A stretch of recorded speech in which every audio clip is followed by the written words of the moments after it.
রাধে কৃষ্ণ বন্ধুরা, কেমন আছেন আপনারা? আশা করি সবাই ভালো আছেন। আজকে আবার একটা নতুন ভিডিও নিয়ে হাজির হয়ে গেছি। ভিডিওটি শেষ অবধি দেখার অনুরোধ রইল। আজকের গল্প রবীন্দ্রনাথ ঠাকুরের অনবদ্য ছোট গল্প শেষ কথা। আজকে গল্পের অষ্টম পর্ব বা শেষ পর্ব। আমার ওই পঞ্চবটির মধ্যে বসে আপনার অগোচরে কিছুকাল আপনাকে দেখেছি। সমস্ত দিন পরিশ্রম করেছেন, মানেননি প্রখর রৌদ্রের তাপ। কোনো দরকার হয়নি কারুর সঙ্গে। একদিন মনে হয়েছে হতাশ হয়ে গেছেন। যেটা পাবেন নিশ্চিত করেছিলেন সেটা পাননি, কিন্তু তারপর দিন থেকেই আবার অক্লান্ত মনে খোঁড়াখুঁড়ি চলেছে। বলিষ্ঠ দেহকে বাহন করে বলিষ্ঠ মনের যেন জয়যাত্রা চলেছে।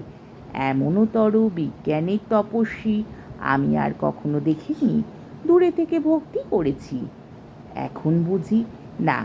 বলি শুনুন, আমার সঙ্গে আপনার পরিচয় যতই এগিয়ে চলল ততই দুর্বল হলো সেই সাধনা। নানা তুচ্ছ উপলক্ষে কাজে বাধা পড়তে লাগলো। তখন ভয় হলো নিজেকে, এই নারীকে। ছিছি, কি পরাজয়ের বিষ এনেছি আমার মধ্যে। এই তো আপনার দিকের কথা। এখন আমার কথাটা বলি। আমারও একটা সাধনা ছিল, সেও তপস্যা। তাতে আমার জীবনকে পবিত্র করবে, উজ্জ্বল করবে, এই আমি নিশ্চয়ই জানতুম। দেখলুম ক্রমেই পিছিয়ে যাচ্ছি।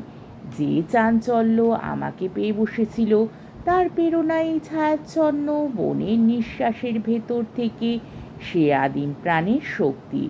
মাঝে মাঝে এখানকার রাক্ষসী রাত্রির দ্বারা আবিষ্ট হয়ে মনে হয়েছে একদিন আমার দাদুর কাছ থেকে আমাকে ছিনিয়ে নিতে পারে বুঝি এমন প্রবৃত্তি রাক্ষস আছে। তার বিষ হাত দিনে দিনে আমার দিকে এগিয়ে আসছে। তখনই বিছানা ফেলে ছুটে গিয়ে ঝর্ণার মধ্যে ঝাঁপিয়ে পড়ে আমি স্নান করেছি। এই কথা বলতে বলতে অচিরা ডাক দিলে, দাদু। অধ্যাপক তার পড়া ফেলে রেখে কাছে এসে মধুর স্নেহী বললেন, কি দিদি, তুমি সেদিন বলছিলে না মানুষের সত্য তার তপস্যার ভিতর দিয়ে অভিব্যক্তি হয়ে উঠছে। তার অভিব্যক্তি বায়োলজির নয়। হ্যাঁ, তাই তো আমি বলি। পৃথিবীতে বর্বর মানুষ জন্তুর পর্যায়। কেবলমাত্র তপস্যার ভিতর দিয়ে সে হয়েছে জ্ঞানী মানুষ। আরও তপস্যা সামনে আছে। আরও স্থূলত্ব বর্জন করতে হবে, তবে সে হবে দেবতা। পুরাণে দেবতার কল্পনা আছে, কিন্তু অতীতে দেবতা ছিলেন না।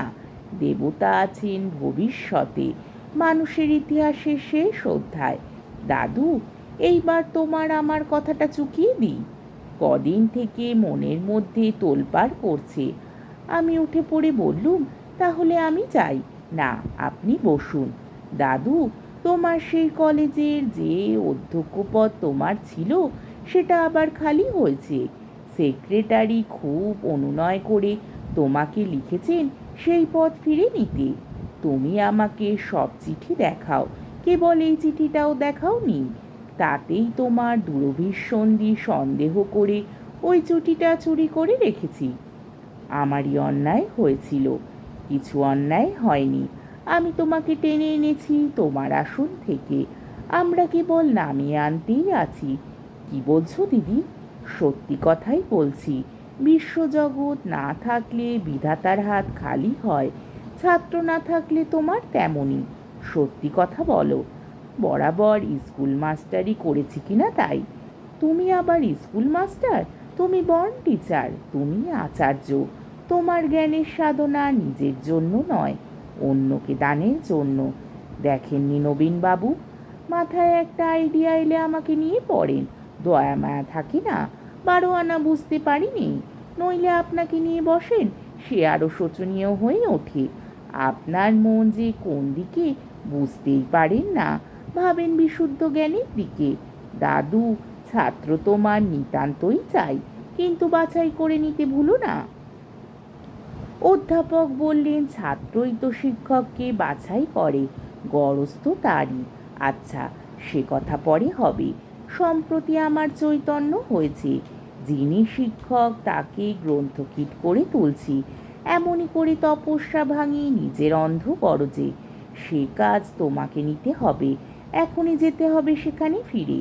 অধ্যাপক হতবুদ্ধির মতো অচিরার মুখের দিকে চেয়ে রইলেন। অচিরা বললে, ও বুঝেছি, তুমি ভাবছো আমার কি গতি হবে। আমার গতি তুমি।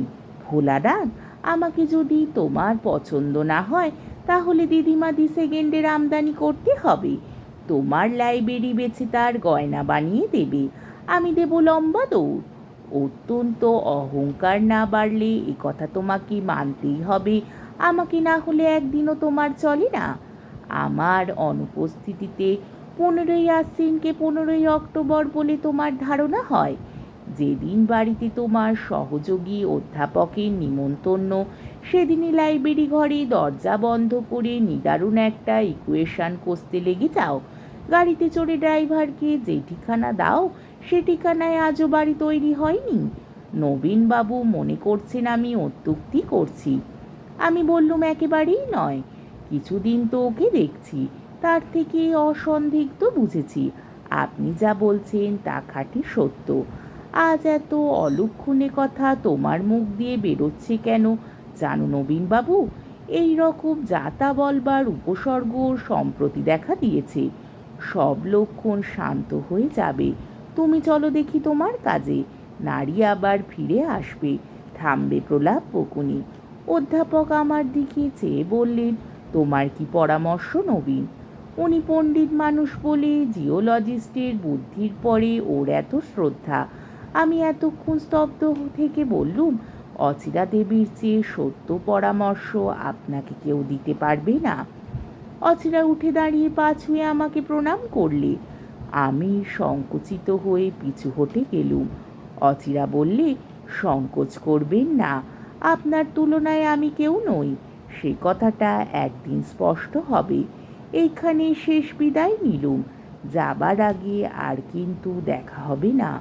অধ্যাপক আশ্চর্য হয়ে বললেন, সে কি কথা দিদি? দাদু, তুমি অনেক কিছু জানো, কিন্তু অনেক কিছু সম্বন্ধে তোমার চেয়ে আমার বুদ্ধি অনেক বেশি, সবিনয়ে কথাটা স্বীকার করে নিও। আমি পদধূলি নিয়ে প্রণাম করলুম অধ্যাপককে। তিনি আমার বুকে আলিঙ্গন করে ধরে বললেন, আমি জানি সামনে তোমার কীর্তির পথ প্রশস্ত। এইখানে আমার ছোট গল্প ফুরলো। তারপরেকার কথা জিওলজিস্টের। বাড়ি ফিরে গিয়ে কাজের নোট এবং রেকর্ডগুলো আবার খুললুম। মনে হঠাৎ খুব একটা আনন্দ জাগলো। বুঝলুম একেই বলে মুক্তি। সন্ধ্যাবেলায় দিনের কাজ শেষ করে বারান্দায় এসে বোধ হলো খাঁচা থেকে বেরিয়ে এসেছে পাখি, কিন্তু পায়ে আছে এক টুকরো শিকল। নড়তে চড়তে সেটা বাজে। আজকের গল্পটি এইখানেই শেষ হলো। আমার ভিডিওটি যদি আপনাদের ভালো লেগে থাকে তাহলে আমাকে কমেন্টের মাধ্যমে আপনাদের মূল্যবান মতামত অবশ্যই জানাবেন এবং আমার ভিডিওটিকে লাইক ও শেয়ার করার ও আমার চ্যানেলটিকে সাবস্ক্রাইব করারও অনুরোধ রইল। তাহলে আজকের ভিডিওটা এই অবধি। পরের দিন আবার অন্য কোনো গল্প নিয়ে হাজির হয়ে যাব। ততক্ষণ পর্যন্ত আপনারা সবাই ভালো থাকবেন, সুস্থ থাকবেন, সাবধানে থাকবেন এবং আমার ভিডিওটি দেখতে থাকবেন। তাহলে আজকে আসি। রাধে কৃষ্ণ।